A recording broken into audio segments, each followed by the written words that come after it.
depends on the way you are sitting. If you're sitting on a mat on the ground, of course, then you would sit probably cross-legged in some way. It doesn't have to be full lotus, but any kind of comfortable cross-legged position. Or if you're using a meditation bench, then you would have the legs tucked in under the bench. If you're sitting in a chair, you should sit with the body supported by the seat of the chair, not leaning back against the backrest of the chair. And so you're sitting on the seat of the chair with the feet touching the ground, the feet against the ground. Okay, the most important aspect of the sitting position is to keep the torso, the upper part of the body, to keep it firm and upright, but not stiff or rigid. The way I explain it, it's as if the entire weight of the torso was being supported by the hips and the buttocks against the seat.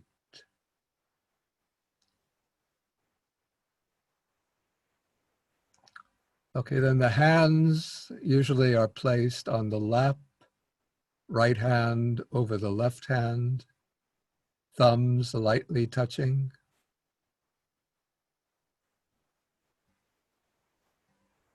So some people prefer to keep the hands on the knees.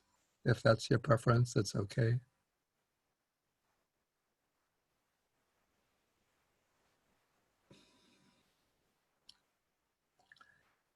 The head should be held with the nose directly above the navel.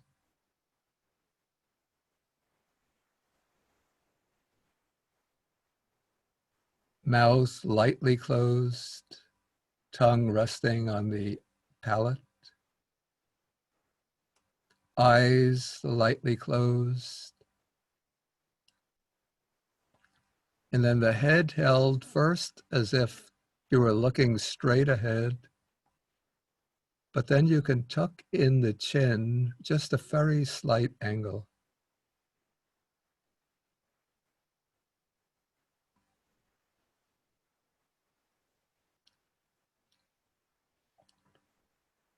So once you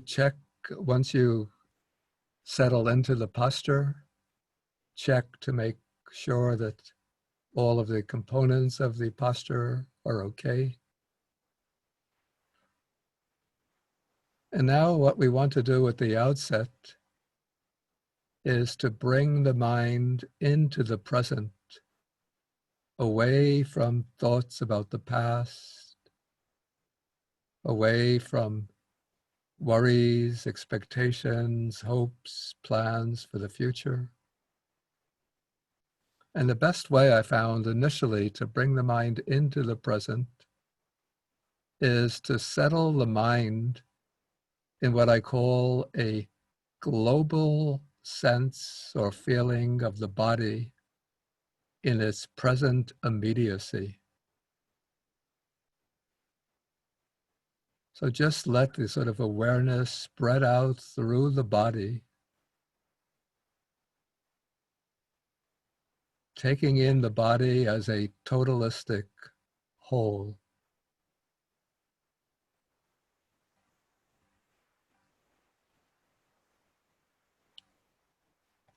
And sometimes to strengthen that sense of the body, it's useful to go through the body part by part.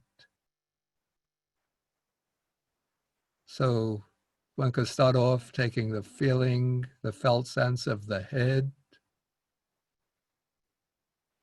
including the facial muscles, jaw muscles.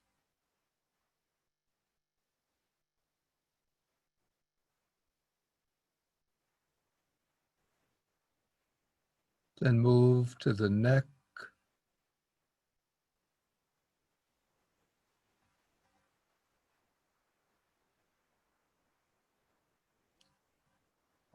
and come to the shoulders, First, the right shoulder, then down the right arm, the upper arm, lower arm, right hand and fingers.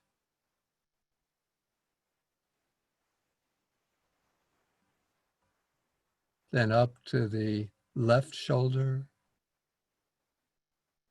then down the left arm, upper arm, lower arm, left hand and fingers. And then briefly just note the contact sensation of the two hands touching.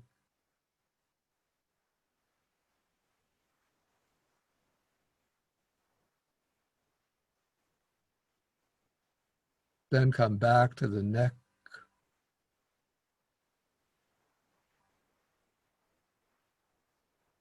then down the chest,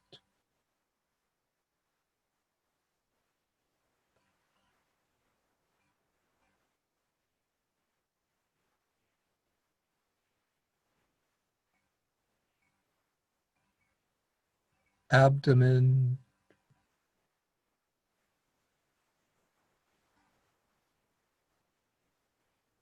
hips,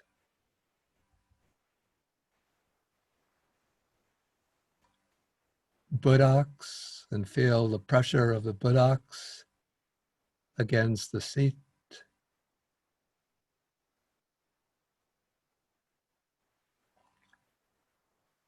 Then down the legs, first the right leg, taking the thigh,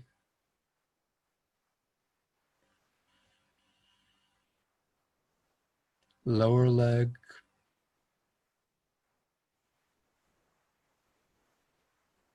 right foot and toes.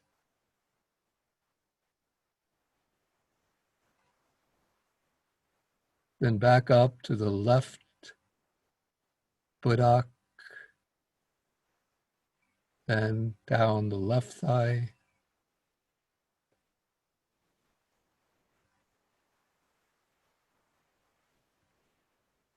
lower left leg, left foot and toes.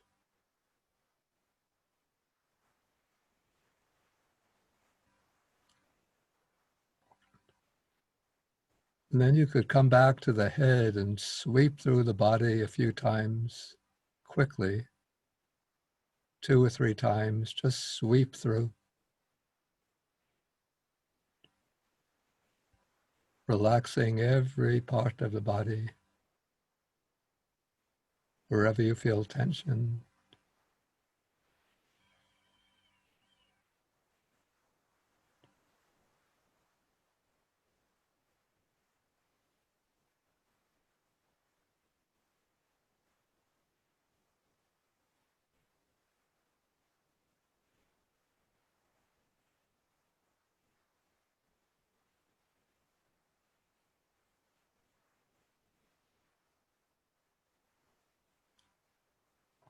Okay, and then come back to the body, taking it in globally as a totalistic whole.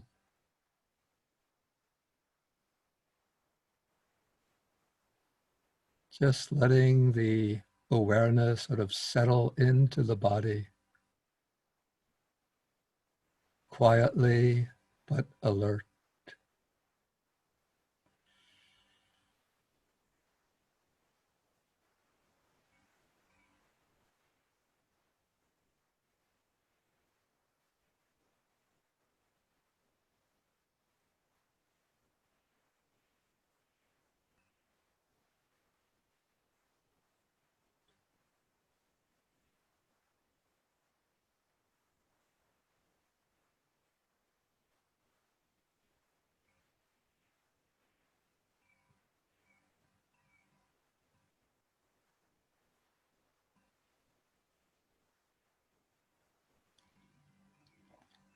Okay, now as you are observing the body, you notice that the body is breathing and breathing on its own.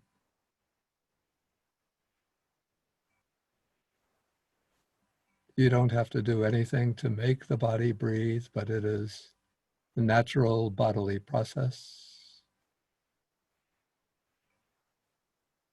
So first, just observe the body in the process of breathing in a general way,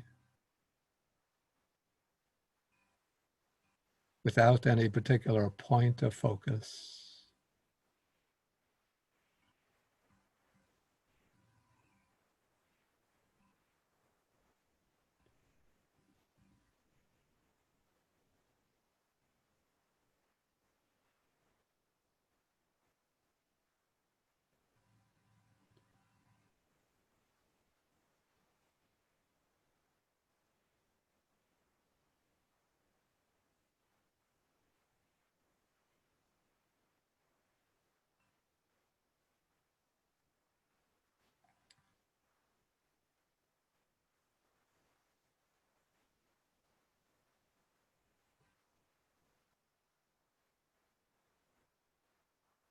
And then as you observe, you'll see that there is a particular area where you can experience the breath most clearly and distinctly. Different people will have different preferences. So I find that there are three main places where you can observe the breathing. One is around the nostrils or at the upper lip.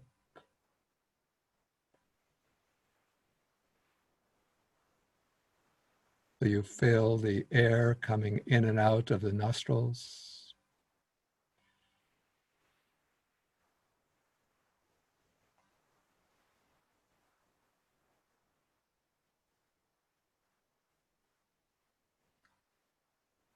The second is the expansion and contraction of the chest.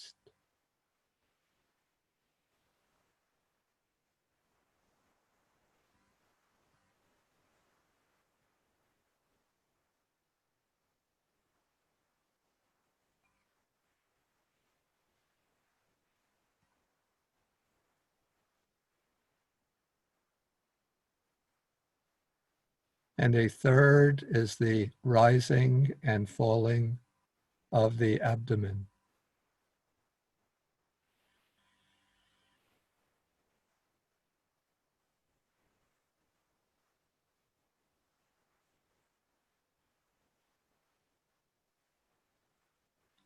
So of these three, you choose one of them, the one that your mind naturally inclines toward, the one that enables you to observe the breathing most clearly and distinctly, and just settle on that one area, and you make that your post of observation.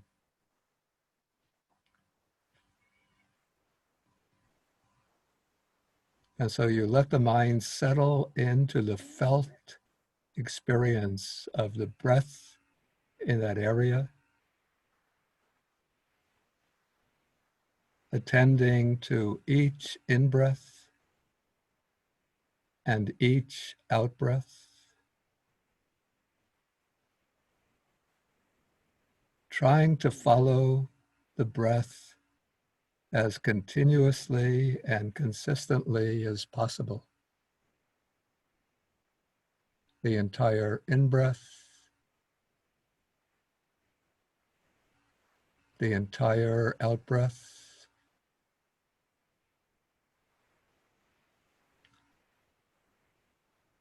observing the breath through the felt sensations of the body in the act of breathing, in the process of breathing.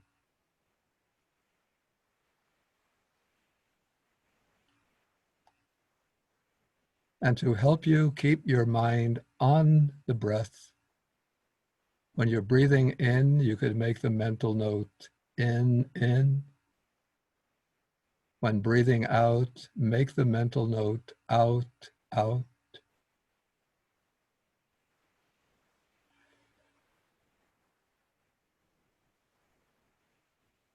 But the attention, the focus of attention, should be the felt experience of the breath, not the mental note itself.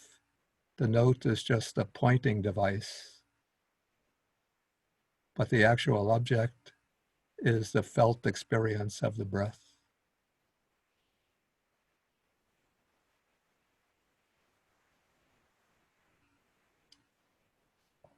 Okay, as you are trying to settle into the breath and focus on the breath, naturally thoughts will arise. Just let them arise and pass in their natural way. But if you discover that the mind has strayed from the breath and has become wrapped up in the coils of your thinking, as soon as you notice this, you just make the mental observation, the mental note, thinking, thinking, or wandering, wandering. You don't have to try to identify the thought, what kind of thought it is, but just treat it as a stray thought. Then drop the thought and bring the mind back gently but firmly, first to the felt sensation of the body as a whole, and stay there for about 20, 30 seconds. And then the breath will naturally manifest itself again. And again, you go on noting the breath using the mental label as a focusing device. In, out, out. Okay, let's continue now silently, each one of us on our own, for about 15 minutes. And when we're ready to end, then I will ring a bell.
Okay, in ending the meditation, the way we usually do it here is we start by rubbing the palms together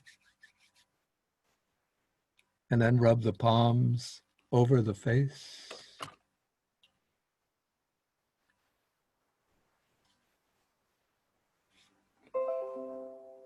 Then come down to the neck, massage the neck and the shoulders, the back of the shoulders a little bit.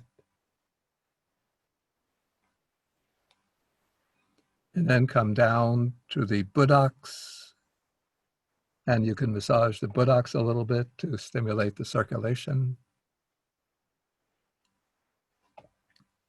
And then come down to the knees and massage the knees a little bit.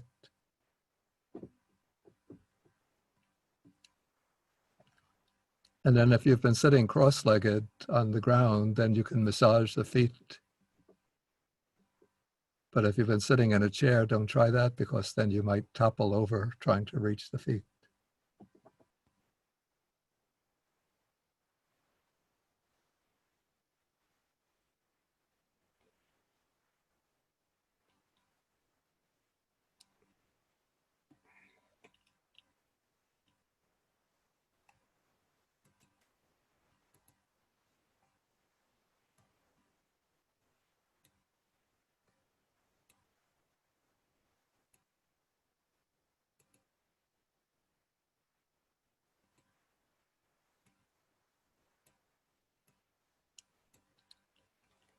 Okay, should we begin with the talk?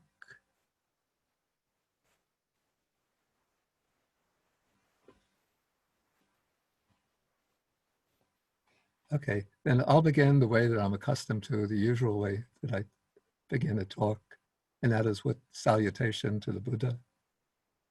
Namo tassa bhagavato arahato samma sambuddhassa. Namo tassa bhagavato arahato samma sambuddhassa. Namo tassa bhagavato arahato samma sambuddhassa. Okay, first I want to thank the meditation group here in Charlotte for inviting me to come to speak to you this evening. Originally, as Clyde mentioned, when I had been scheduled to go to the Heartwood retreat refuge center and to give a weekend retreat there. And I was expecting to fly down in person from New York to, I guess, to Asheville to give that retreat. And then after the retreat was scheduled, I received an email message from Jean, is that her name? One of the members of your group, who requested me, when I'm coming to North Carolina, to stop off in Charlotte and to give a talk here on Wednesday night. And so I was planning to come in person, but then, you know, the best laid plans of mice and men get dashed by the play of circumstances. And so the coronavirus started to spread, and it turns out that I'm not able to travel. In fact, almost nobody is able to travel by air these days. And so arrangements were made instead for me to give the retreat at Heartwood through the Zoom program, and also for me to give the talk this evening through Zoom. It's a little bit bizarre for me because I'm used to speaking to people who are actually sitting in front of me. So it's a little strange speaking to a computer screen, but we'll try our best. Okay, the topic that was, or the theme that was suggested to me when I was invited was to speak about engaged Buddhism. And before I go into that topic, I want to speak a little bit maybe in a biographical mode about how I became involved with engaged Buddhism.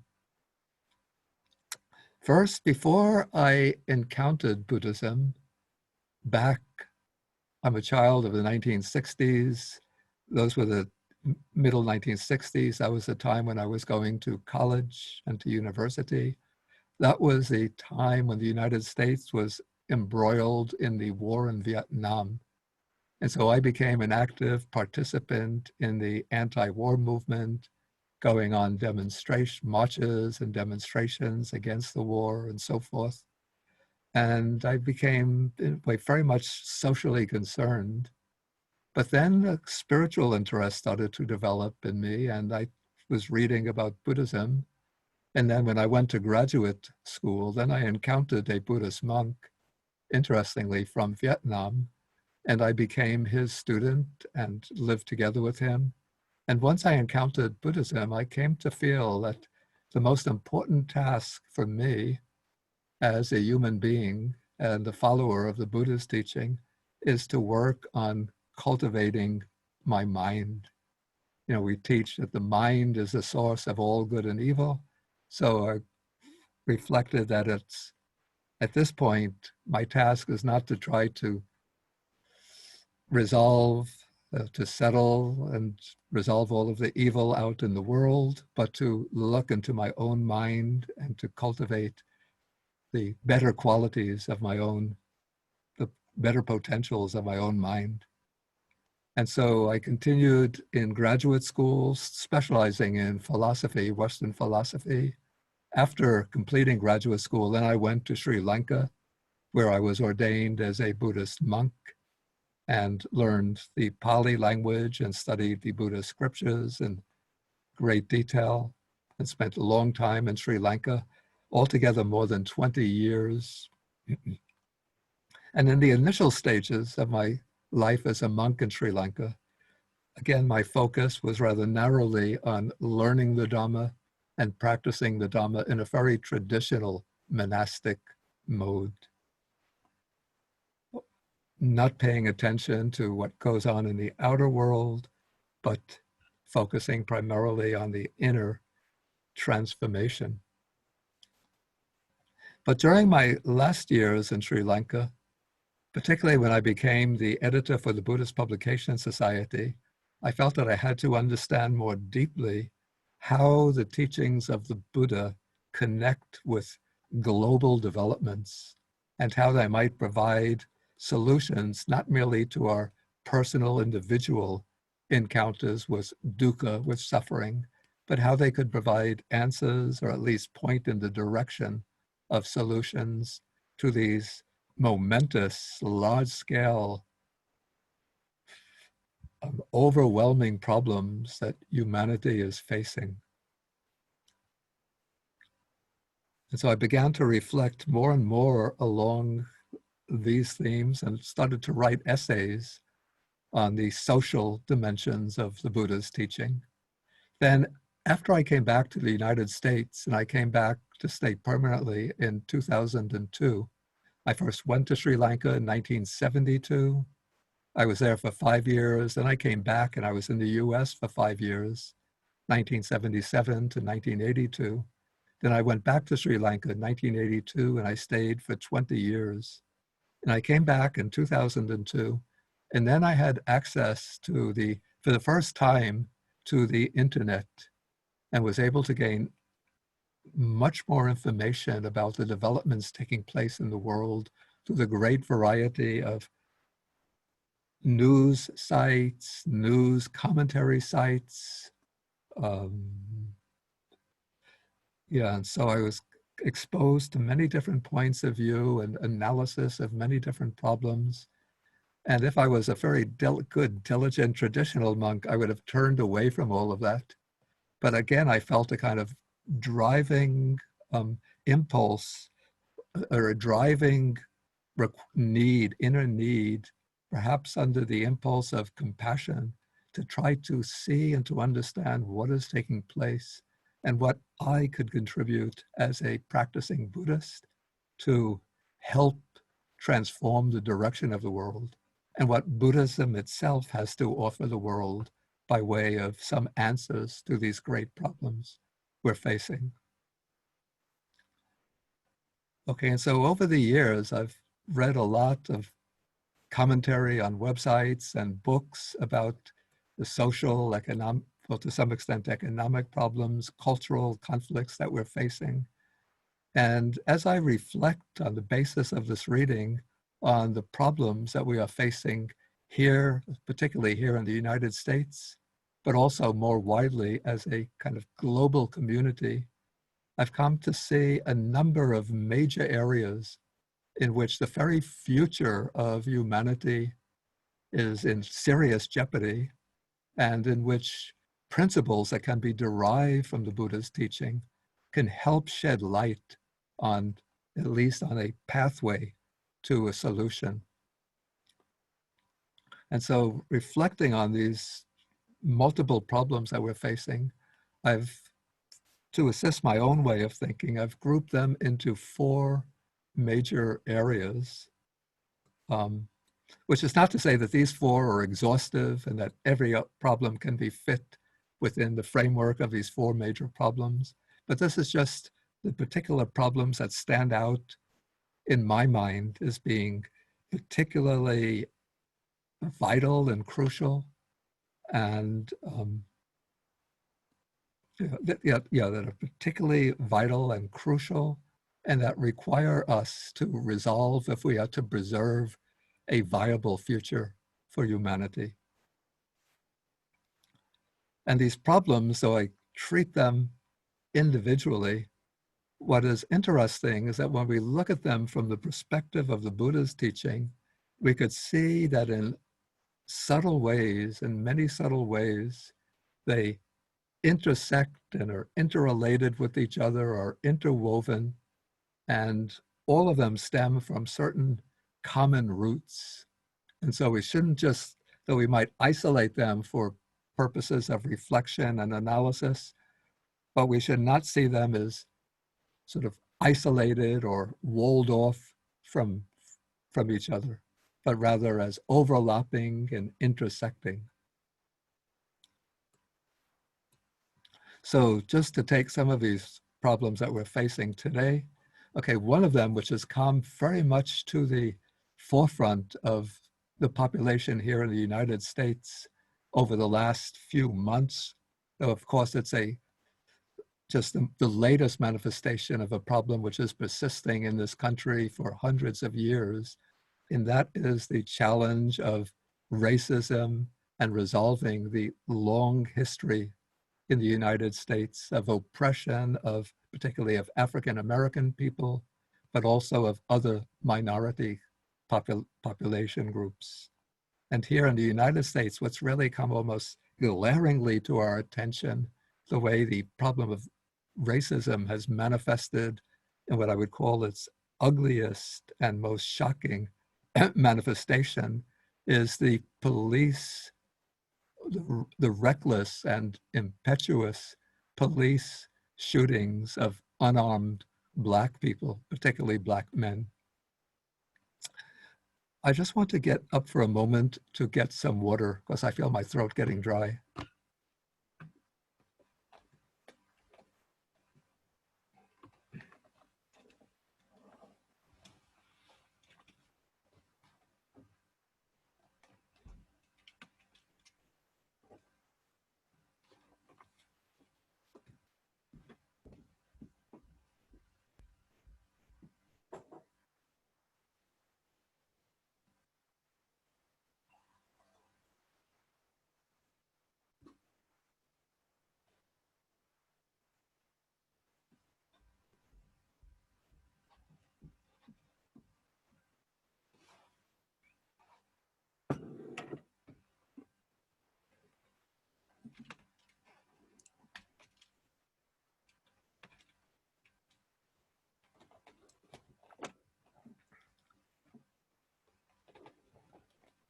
Yeah, so the police violence, which has come to the forefront in a series of killings of unarmed Black people, and both men and women, has sort of shocked the conscience of this country and has brought to the forefront the theme of Black Lives Matter and mass protests in defense of Black lives. But I would say that this concept of Black Lives Matter has a much wider range than merely the police killing of Black people.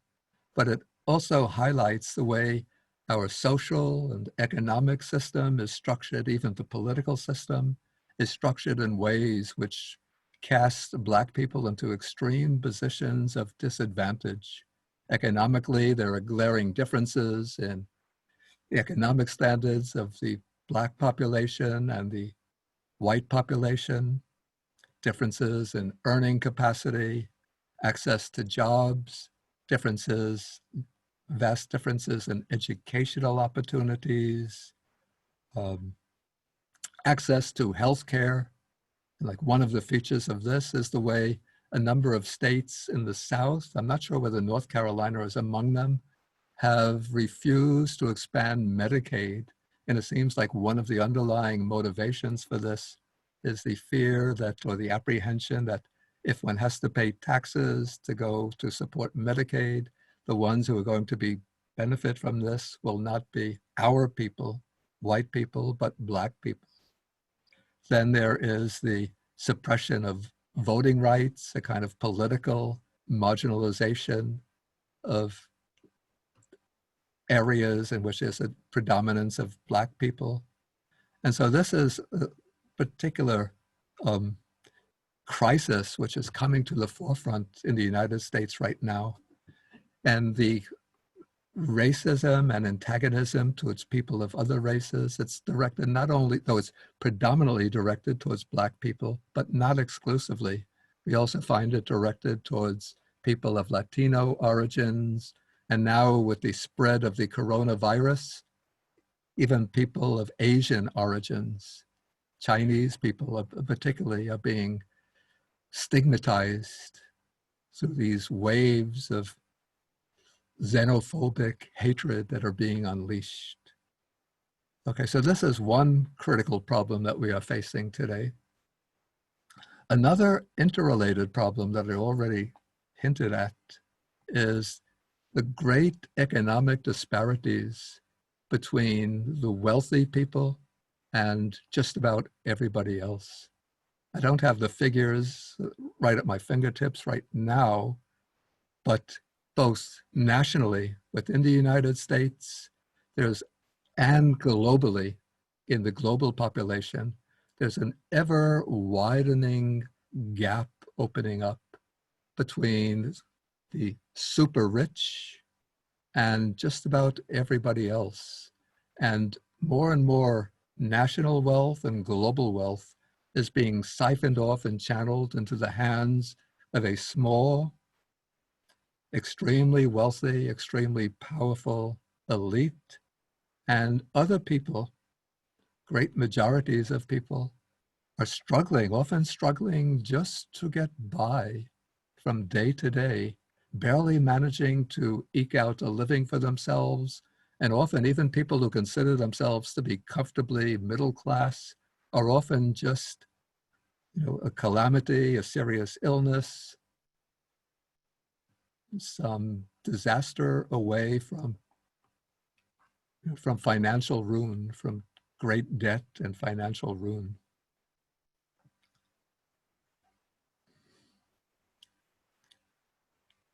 We saw opposition to this coming some years ago with the theme that it's the 1% against the 99%. And as Buddhists, we don't want to put people in conflict and opposition to each other.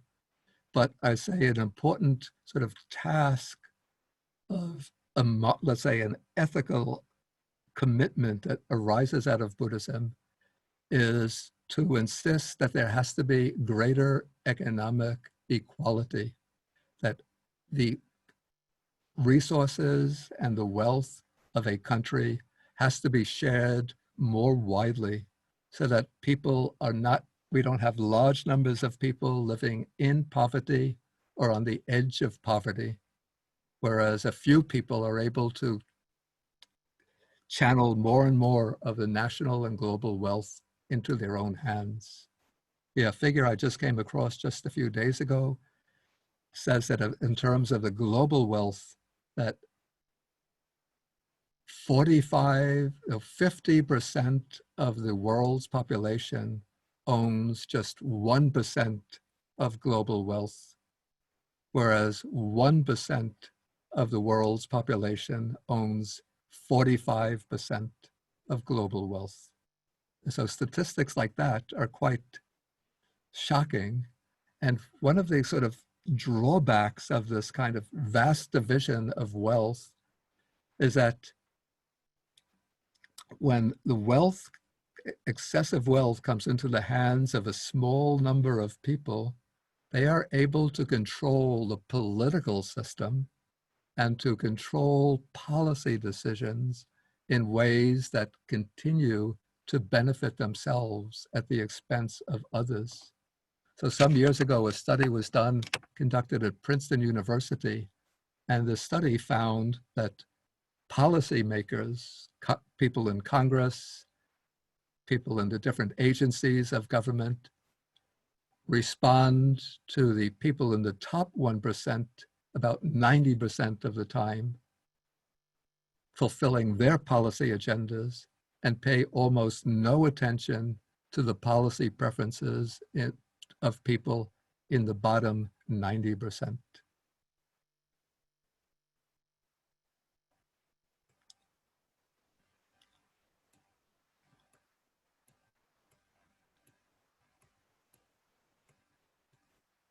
And what's interesting is studies have been done on this, comparing societies in which there is large-scale wealth and income inequality with other countries in which there's a much more equitable distribution of wealth. And what has been found in these studies is that those societies in which there is a more equitable distribution of wealth generally have much more widespread, higher levels of health and happiness than those societies, those nations in which there are vast disparities of wealth. So income inequality, wealth inequality leads to higher levels of different illness like heart attacks and strokes, even diabetes, obesity, more psychological disturbances, more higher levels of suicide, greater distrust, more violence and crime, whereas those societies where there's more wealth distribution are more harmonious, happier, and the health levels are also much better. Yeah, the book that has been published on this topic is called The Spirit Level. And it's worth looking at. And you could also find those statistics on their website if you just search online for The Spirit Level.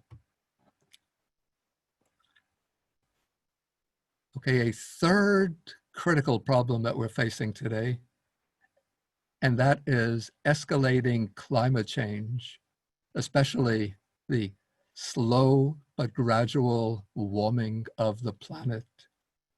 And because the change in the climate is slow and gradual and occurs almost beneath the threshold of perception, it becomes particularly pernicious, I would say.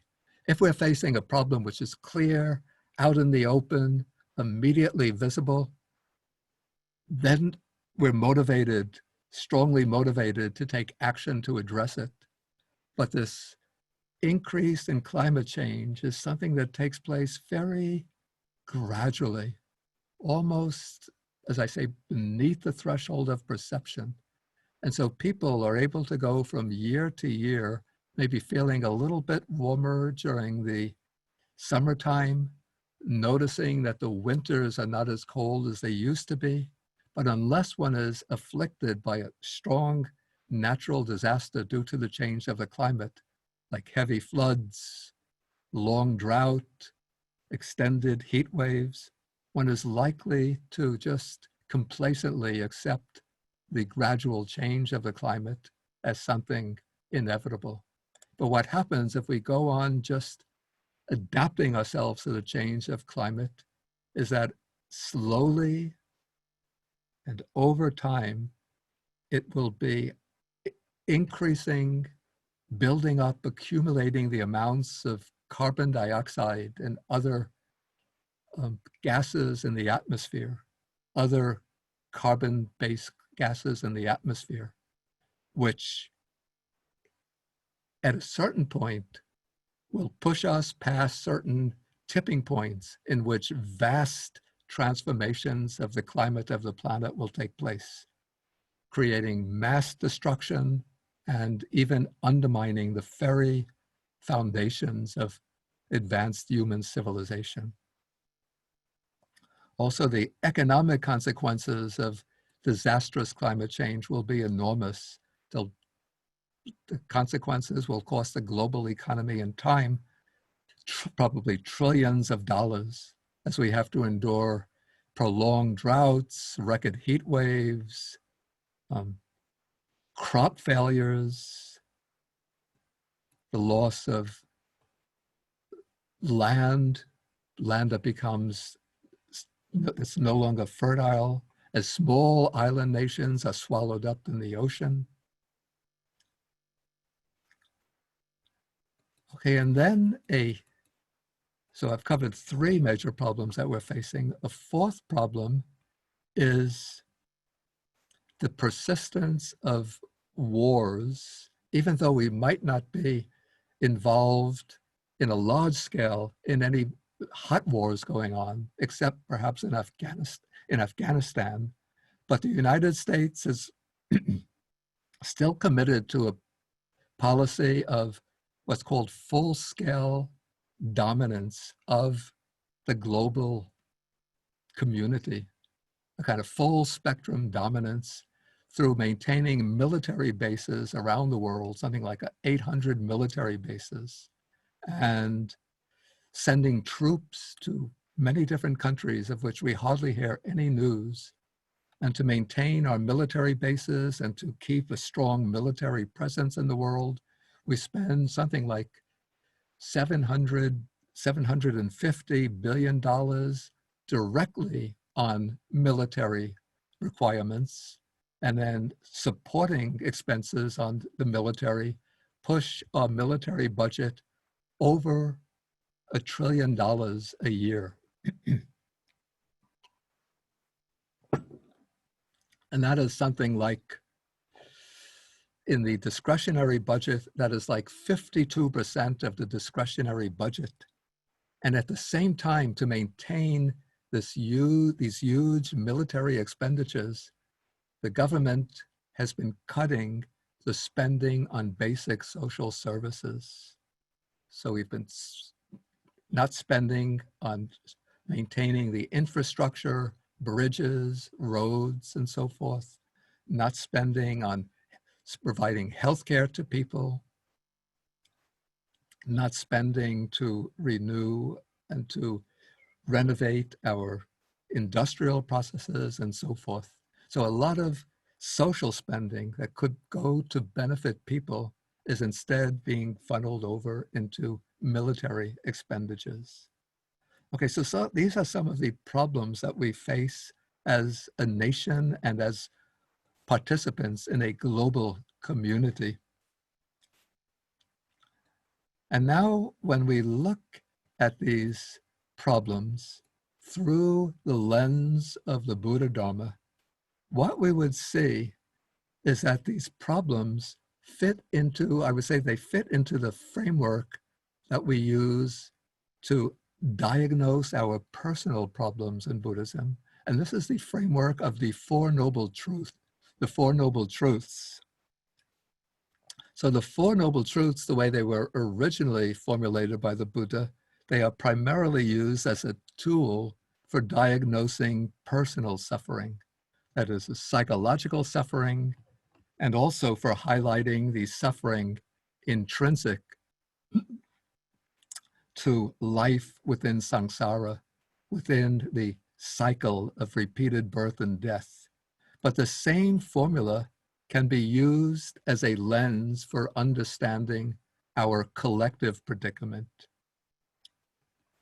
And so the 4 major problem areas that I just highlighted could be seen in a way as highlighting or illuminating the fact of dukkha, or suffering, on a national and global scale.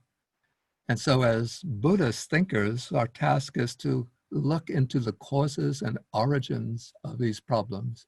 And when we do that, we could see that the same factors that the Buddha highlighted as the roots of personal suffering also underlie this collective manifestation of suffering. These roots, the Buddha says, are craving and ignorance.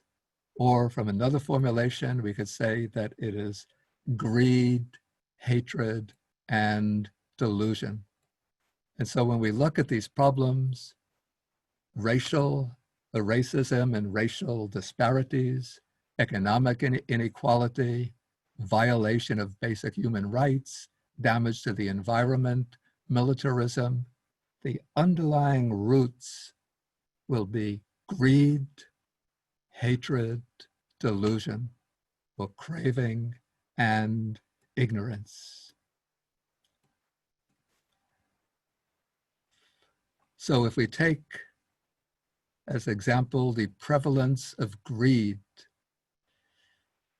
and we unite greed, or we see how greed can be reinforced by this current dominant economic system in which everything is, all processes are geared to generating more and more wealth.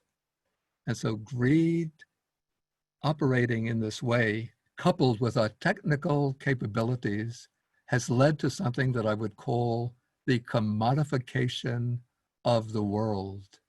So under the influence of our neoliberal free market ideology, we're disposed to look at everything that we encounter as having no intrinsic value, but only utility value. That is, to be treated as the potential commodity. So when we look at the natural world, we see a source of raw materials for making products to gratify human desires. So forests might be cut down without regard for their growth in the future in order to make goods out of wood and paper. The carbon, the fossil fuels that are stored under the ground are extracted and used to generate energy, which might have been a useful source of energy in earlier times, but now under the present trajectory, it's having potentially very destructive consequences. So whatever we find, animals are treated just as commodities to make meat or to yield milk and eggs. And even human beings within the framework of this commodified way of thinking are treated either as laborers who are of value only insofar as they can perform work that will generate wealth and profits, as customers and consumers who will purchase the products and again generate wealth. But people are, in a sense, from this perspective, deprived of their intrinsic human value. And so the world becomes, in a sense, a sphere of relentless competition in which each person or each group of people are struggling to prevail against others. And even when bonds are formed between people, too often those bonds are not based on real, true personal empathy, but on expediency, on the thought of how can I use that person or that group of people for my benefit or for the benefit of the group to which I belong. So these are some of the ways in which greed manifests and leads to these momentous problems. And we see the greed particularly in this manifesting in this great disparities of wealth and income, and in the obsession with the super rich of maintaining their grip on power through fixing elections and determining the outcome of elections through vast expenditures on political campaigns. In fact, when we see the vast amounts of money that have to be spent on every political campaign, and the way almost any candidate to succeed in the race has to appeal to supporters for donations to support their campaign, that every election cycle leads to about more than several $billion in expenditures, money that could have been used instead if we had publicly funded elections, money that could have been used to provide social services to needy people. Okay, so hatred, we come to the second root. Hatred becomes manifest, I would say, at a very basic level in the suspicions that people feel towards others who are different from themselves. So we have, the hatred doesn't have to become manifest in violence or in destructive behavior, but even at a very, very subtle level, it appears in suspicion that people in that group are different from the people in my group. And so a kind of subtle underlying antagonism starts to emerge, a suspicion that they are trying to take advantage of me or of us, and that I'm going to lose what belongs to me to them. And so the suspicion arises against those who may be people who belong to a different race, who have different national origins, who follow a different religion, who come from other parts of the world. And so we create these fixed boundaries between us and them, the in-group and the out-group, and we look upon others with distrust. And this leads to the creation of a kind of citadel mentality.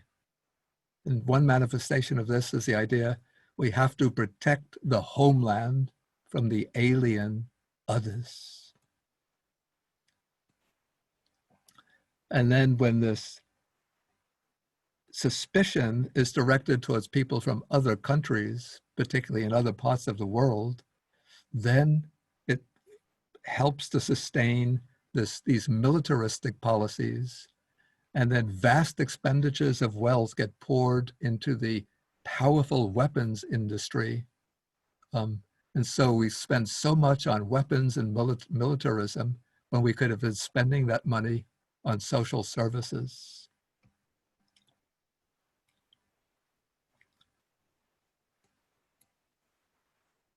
Okay, then the third unwholesome root that the Buddha speaks of is delusion or ignorance.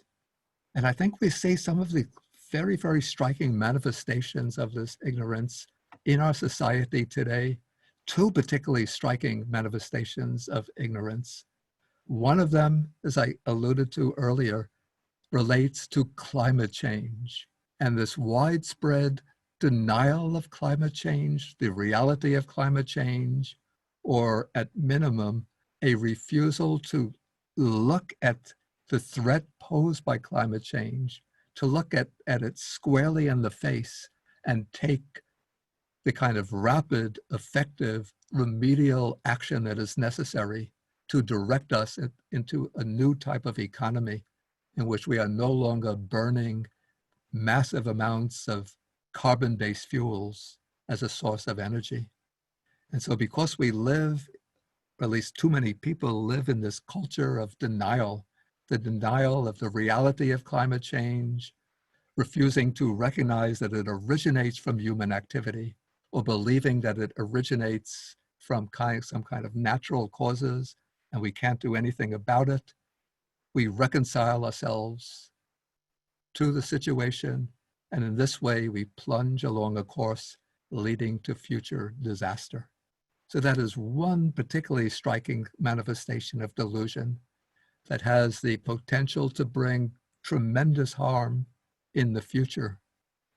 But the other manifestation of delusion is bringing tremendous harm death and destruction right here and now today. And that is the refusal of too many people to recognize the gravity, the serious threat that is imposed by the COVID-19 virus. And I have to say very sadly that this is coming from the highest echelons of government, which have been telling us when the virus first arrived in the US, telling us there are just a few cases within a few weeks, poof, it's going to disappear entirely on its own, or else later by Easter time, the churches will be filled with people, the virus will be over. Then we were led to believe it's summertime has arrived, the virus is going to recede, and we can open everything up and start the economy again. And as a result, now we have something like people are gathering on beaches and bars and restaurants, partying, enjoying their time together, associating closely, not wearing masks, denying the necessity, the value of wearing masks. And what are the results? In virtually 42 states, the numbers of cases are increasing, escalating rapidly. The numbers of the dead are increasing, and more people are grieving the loss of their loved ones. Okay, so this is a kind of diagnosis of some of the underlying causes of the momentous problems that we're facing today. So how do we address these causes? How do we change the direction of our society? How do we take, as Buddhists following the Buddha Dharma, how do we take effective action? I would say that the kind of approach that is needed is one that brings into play two types of transformation. One is inner change, the other is outer change. It's not enough to take a kind of very traditional Buddhist attitude that to change the situation in the world, all we have to do is to change ourselves. We have to bring about both kinds of changes in unison. But I would say at the outset, what's important is to adopt inner change, which means changes in our understanding, our attitudes, in our ethical standards. And so a basic framework for inner change is adopting as a code to one's personal conduct the 5 precepts to abstain from killing, stealing, sexual misconduct, false speech, the use of intoxicants. And I say that these precepts can serve not only as a guide to individual conduct, but also they have a wider, even a global significance. Since when we adopt these precepts, by avoiding killing, it means we make a commitment to compassionate action. When we avoid stealing, we make a commitment to honesty. When we adopt the precept to abstain from false speech, we make a commitment to speak the truth and also to recognize the truth and to promote the dissemination of truth in public life. Okay, beyond formal precepts, what I would say we need most as a kind of guide to our activity in our interactions and our activities in the world today, in our involvement in a society, is a sense of humane responsibility. And for this, I've coined an expression that I call conscientious compassion. And it's conscientious compassion that enables us to regard the welfare of all humanity and even the whole sentient world as inseparable from our own welfare, and to see our personal responsibility to be acting to promote the welfare of the world. So it's through compassion that we can identify with others and feel the suffering of others as our own, so that when others suffering, I don't want to rest in my own security, my own safety, but when others are suffering, I feel their suffering and recognize their suffering as real for them. And by generating that compassion for others, that compassion works on my sense of conscience and moves me to put compassion into action.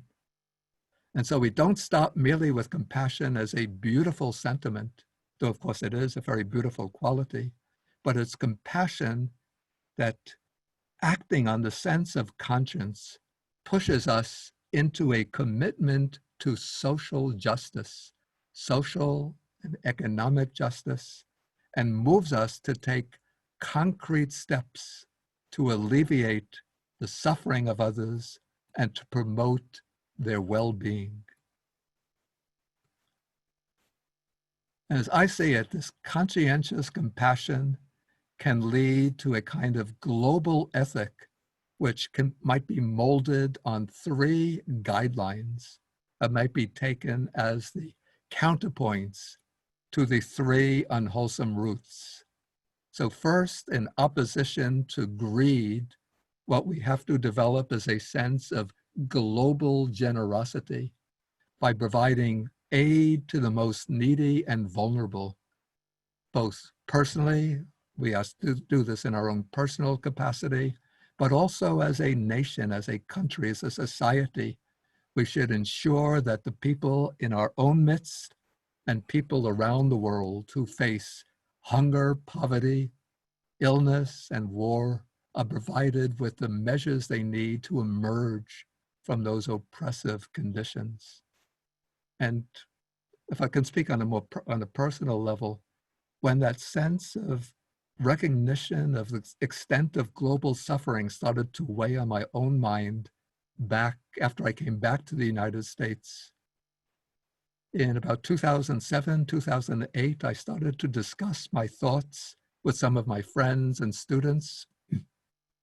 And then we got together and we founded an organization that we called Buddhist Global Relief. And looking for a particular focal point for the organization, we decided to make our mission to provide assistance to communities around the world facing chronic hunger and malnutrition.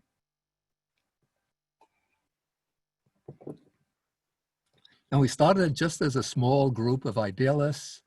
And initially we raised something like $20,000 in donations from a few friends and benefactors. And we didn't really know how to start, but one of our first board members suggested, start with 3 pilot projects. And we started with 3 small projects, one in Vietnam, one in Sri Lanka, the third in Myanmar. The projects were about $2,000 each. And then we publicized these projects on our website and in a newsletter. Then we started to receive more and more donations, and our organization started to expand until now, over the last few years, we generally spend each year about $600,000 on projects, on about 40 to 45 projects, assisting people directly affected by hunger, but also supporting the education of poor girls and providing women the opportunities to start livelihood projects to support their families. Okay, so the first aspect of this, what I call this global ethic, is overcoming greed through an attitude of global generosity. The second plank is to replace, and this is the counterpoint to hatred, and that is to replace the reliance on violence, militarism, with attitudes, with the promotion of peace, tolerance, and forgiveness. And on the practical front, I would say an important step that we could take is to push for an international consensus to radically reduce stockpiles of nuclear weapons and eventually to eliminate all weapons of war. We have to ensure that the United States doesn't withdraw from any kind of pacts or agreements in which it's been involved to reduce expenditures on weapons, that we remain fully committed to these agreements. And when there are conflicts around the world, we should always seek to resolve these conflicts through discussions and negotiations.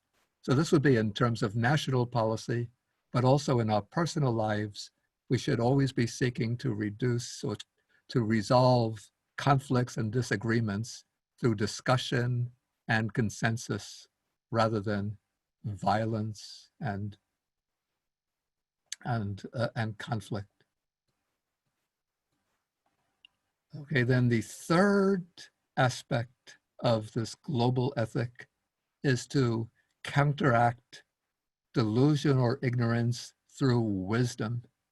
And I would say the most elementary level of wisdom here is to see that as inhabitants of this same planet, that we, all human beings, are interconnected and inextricably interdependent, that in a way, a very real way, we are all at a deep level brothers and sisters. And we have to understand the way in which we are responsible for our own actions, and that our actions have impacts that can ripple out and cause consequences far beyond the range of our own immediate sphere of influence. So irresponsible behavior anywhere has repercussions that could spread everywhere. While on the other hand, good actions, though they might seem small and insignificant, can ripple out, have an impact on others, and change the world in the direction of greater goodness. So even though such ideas might seem to a bit like wishful thinking, but I think if we reflect and see that we really face as a human community on this planet two alternatives. One is just to flow along with the stream of greed, hatred, and delusion, with increasing economic inequalities, increasing concentrations of wealth in the hands of few, the destruction of the natural environment, continued suspicion and militarism, or we can push for the adoption of these benign policies, which will lead to the greater good of the entire human community and promote our own real long-term benefit, which depends on peace, on social justice, and a stable environment. Okay, maybe this can do as a kind of introduction to the topic that I was to speak about. And now perhaps should we open the floor to some questions? Clyde, maybe you could. Yes, yeah, sure. People, what I'd recommend is they use the chat function to type in their questions directly to Bhikkhu Bodhi. He can see those on the chat and he can respond to those. Yeah, the other way I've heard handle questions through the classes that I've teach. There's the participant space at the bottom of the screen. And I think if one clicks that, yeah, do I get to see it? I don't know that you can click on participants. Yeah, there's something. You can but I have to unmute them. Yeah, if you make me the host, then I will see the hands. People will raise their hands. Okay. There's a little hand icon. Yep. Let's see. Down, if you go to at the bottom, it's called reactions.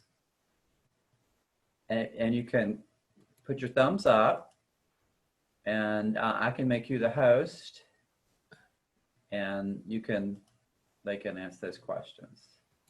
Let me. I think it was not the Yeah, it was not the reaction, but I see a hand. Somebody has learned how to do it. Yeah. Okay, this is Denise. But I And have, then she would have to be unmuted. I'm going to, yeah, I can, there I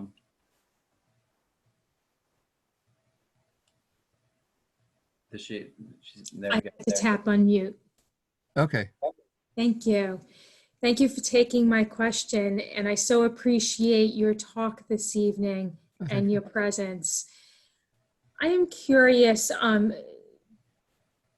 do you see those that are in the power making these big decisions being able to see what we're talking about and act on this, or is there a more available channel to begin this kind of work that can be effective on a global scale, or at least a larger scale? Maybe formulate the question again. I'm not quite sure that I catch it. I fear that those that are in power to make these decisions and policies are not going to be very motivated to do these things. So where do we start in order to reach the voices that can hear and are interested in these changes? Yeah, I think we have to remember that we still live in a democracy, even though it's been compromised and restricted in many ways.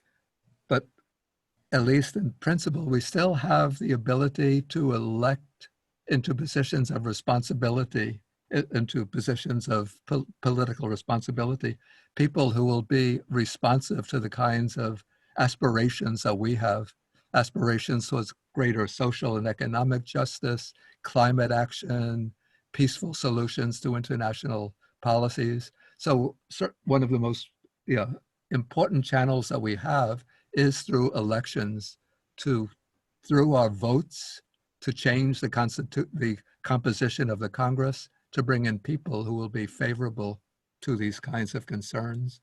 And other ways are through joining organizations that kind of lobbying or pressure organizations that are dedicated to the causes that resonate with us.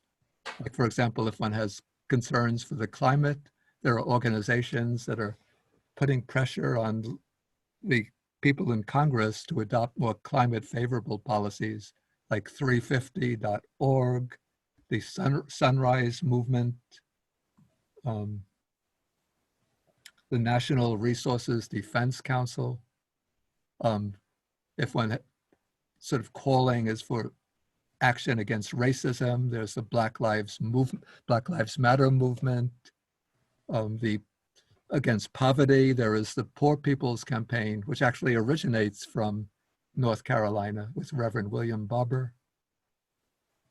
Yeah, so there are, if one just searches the internet, and that's one of the great benefits that we have today, one can find organizations that represent your concerns, and that when people bring their voices together and their aspirations unite their hearts and aspirations, then they can create a force that can exercise some pressure on the people in power and bring into power people who are responsive to our concerns. Does that seem to answer the? Thank you. Okay, I'll read some of the questions now off the chat box. Let me take, this is from Samuel. Okay, a common fear when it comes to military activity is that in the absence of assurance that the other groups in the world have equally benevolent ideologies, that it may be suicidal to disarm. I'm not saying that I share that view, but it would be interesting to hear your answer. Certainly we can agree that several groups have expressed very clear desires to annihilate others, including the US and Israel as good examples. I mean, certainly this is a very real concern, and it's not that I would say that the United States should just disarm unilaterally. But this is where the importance of international organizations that are dedicated to promoting peaceful solutions come into play, and could bring these nations, hostile nations, together to discuss policies of disarmament. It could be done either bilaterally through, say, the United States and Russia discussing disarmament, or through an international forum like the United Nations. Yeah, so certainly I'm not advocating unilateral disarmament, but certainly I would say that, you know, our expenditures on weaponry, on military expenditures, are something like 10 times higher than the next 5 nations combined. I don't have the exact figure in my head right now, but it's far, our expenditures on military expenditures just are overwhelmingly higher than that of other countries. I think certainly what can be done is to take a substantial slice. Even $150 billion would not be too much, to take that away from military expenditures and use it nationally on programs of social protection, and use it internationally to assist poor countries to promote their economic development in healthy ways, and to help them also develop protective measures against the ravages of climate change. And this way, I think, would win the love and affection of those other countries much more effectively than establishing military bases in them. Okay, let me come to the next question that I find up here. This is John Amen. Amen. Okay, thank you. These problems are so politicized. How can a non-profit Sangha organization be engaged without appearing to add to the current political divisiveness?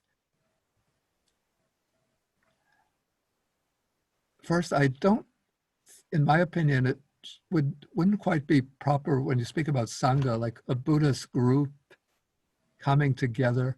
Certainly, I would say should not become committed to supporting politicians or political campaigns, the campaigns of politicians. But I would say that Buddhist groups can support particular causes that are favorable, conducive to greater social, racial, and political justice, or to climate sustainability. For example, a Buddhist group might choose to align itself with, say, the Poor People's Campaign, which is dedicated to its especially economic justice, but which sees racial injustice, economic injustice, militarism, and religious intolerance, to see them as intricately interwoven. Yeah, so I would say definitely Buddhist teachers and Buddhist groups should not align themselves with political campaigns and with candidates, but can and should support causes that are aligned with the ideals of social, economic, racial, and climate justice.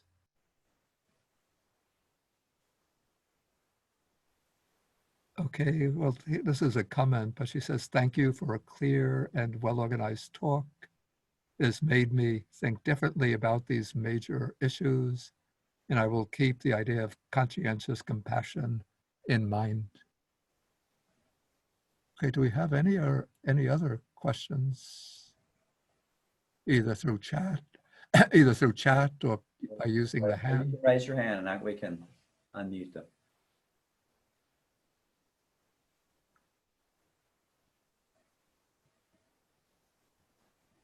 Okay, I don't see any more questions. So. Okay. I'm going to take a moment to do a couple of announcements that we do each week, and then after that, we'll let you. Wait, somebody, I think. Yeah. Maybe I just see somebody posted, I have a question. This is Samuel again. Okay. Oh, he says, I don't know how to raise. Go ahead and type it in, Samuel. Okay, the way to raise the hand, if you look in the participants box, under the list is invite, mute me, and raise hand. You click the raise hand, but you could type the question. Oh, there we go. Okay, somebody named Larry Dawait So it's just curious what you might be working on now in your writing. Actually, now I'm not working on anything in particular, but I completed a book on the Pali language, which it's going to be published in December. It's how to read the discourses of the Buddha in Pali. It's based on my Monday Pali class. Okay, Sam, if Sam unmutes himself, he could even ask the question verbally. There we go. Okay, here. Okay, now I see his question. What is the place of acceptance or renunciation of the desire for things to be other than they are, of change from a Buddhist perspective towards these overwhelming, calamitous changes? Yeah, this is a good question because it enables me to come into one of my favorite themes of dispelling a common myth about Buddhism. The myth is that a good Buddhist accepts everything exactly as it is and doesn't have any desire for change. If that was the ideal for a good Buddhist, the Buddha himself would never have set out to teach the world. He would have just, after his enlightenment, would have just remained in the forest enjoying the bliss of meditation. It's not at all the case that a good Buddhist should accept everything without taking a stand on them and should renounce the desire for things to be other than they are. What we say is the Buddhist attitude is that one should accept patiently and with equanimity those things that happen or that are inevitable. Like we have to accept when illness comes, we have to accept the illness. So of course we will go to the doctor or take medicine, but we just can't groan and lament, oh, if my illness would only go away. And of course we have to accept death, our own death or the death of loved ones, because that's inevitable.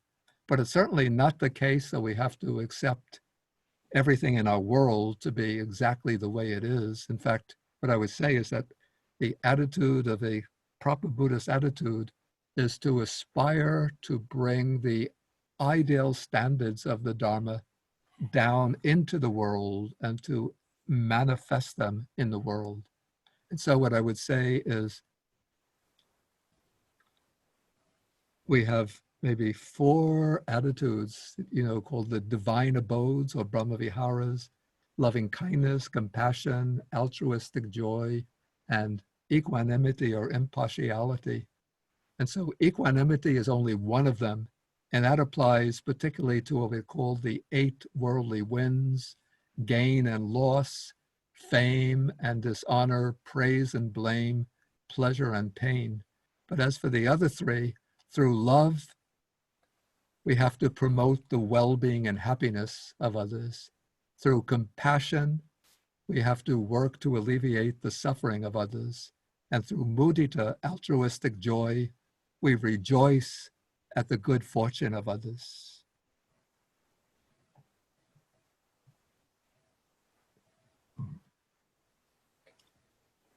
Okay, so I think that takes care of the questions. Okay, let me give a couple announcements and then we'll let you lead us in a closing, a short meditation. Okay. Does that work? Okay. Okay. Well, just a couple announcements. We have a community service event at Second Harvest Food Bank. Will be on Saturday, August the 15th, that Saturday morning. The fall book discussion will begin on Zoom on Thursday, September the 3rd. You can check our website. This information will eventually be up there to see that. Let you also know that this talk tonight's being recorded and will eventually be on our YouTube channel if you'd like to see it again. And I'd also like to remind everybody to consider making some type of dana or donation to the work of Bhikkhu Bodhi. That information is either through our website or the 2 websites. If you go, you can scroll all the way to the top of your chat and you'll see those websites again. So I'd like to just personally thank Bhikkhu Bodhi for being here tonight. And it was great hearing how we can take what we learn, because we learn about greed, hatred, and delusion kind of on our personal level, but to see it laid over these big issues and how it does relate and how we can work with those. What we typically do now is have a 5-minute metta meditation or around that time, and Okay. with that. Okay. Okay. So I will guide this in the way that I usually do.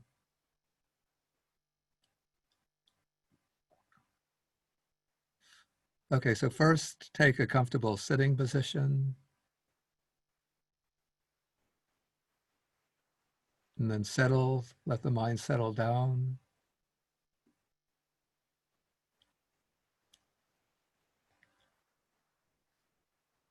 And then first, briefly direct the loving kindness towards yourself,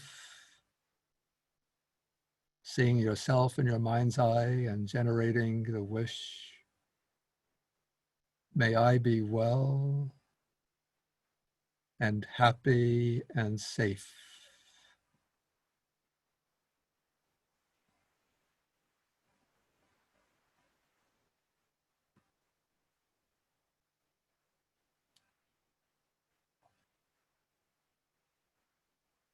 Then bring a few dear ones, beloved family members or friends, bring them into the range of your mind, into the region of the heart, and then generate the wish. May my dear ones be well and healthy. May they be happy. May they be safe.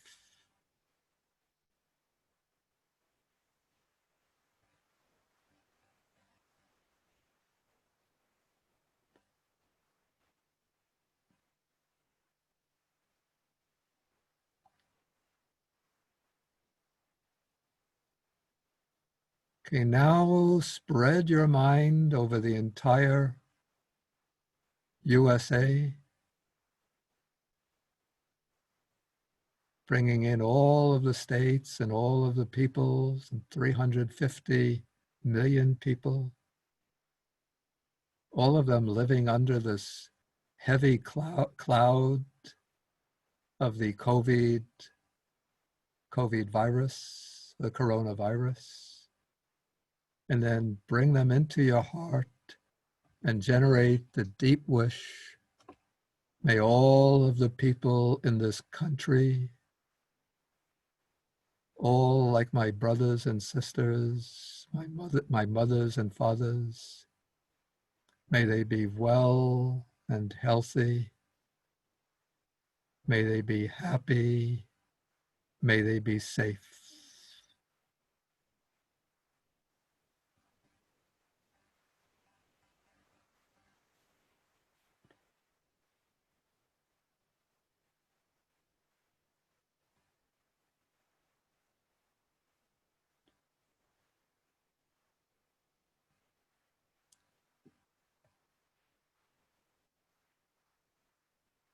And then spread your mind now over the entire planet Earth and bring to mind the entire human population, 7.5 billion people in every continent, every country, and generate in your heart the wish. May all of the people in this world be well and healthy. May they be happy. May they be safe.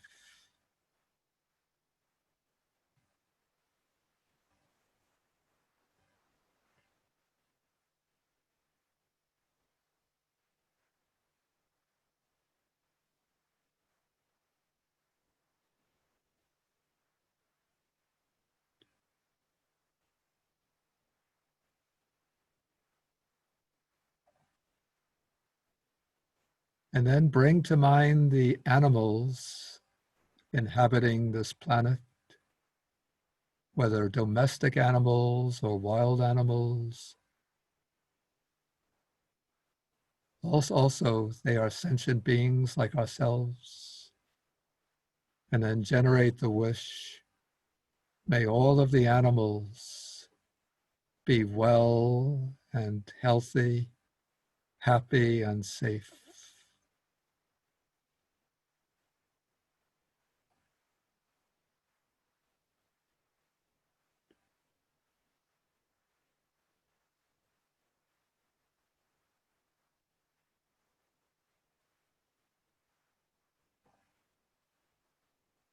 And then bring to mind all sentient beings throughout the universe, even in other world systems invisible to us, and generate the wish, may all living beings be well and healthy. May they all be happy. May they all be safe.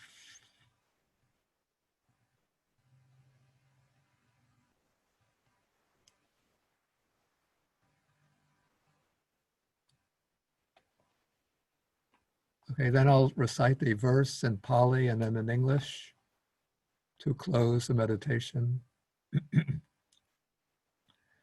Dukkha patachani dukkha, bhaya patachani bhaya, soka patachani soka, hantu sabepi panino.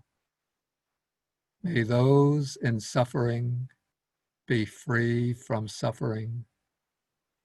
May those in fear be free from fear. May those in sorrow be free from sorrow. May all the living beings also be thus. Okay, thank you everybody for your attention. Thank you so much, Venerable Bhikkhu, Okay, you're welcome. It's my pleasure. Yeah. being with us this evening. I'm going to unmute everybody if anybody wants to say anything. They can. Oh, let's see.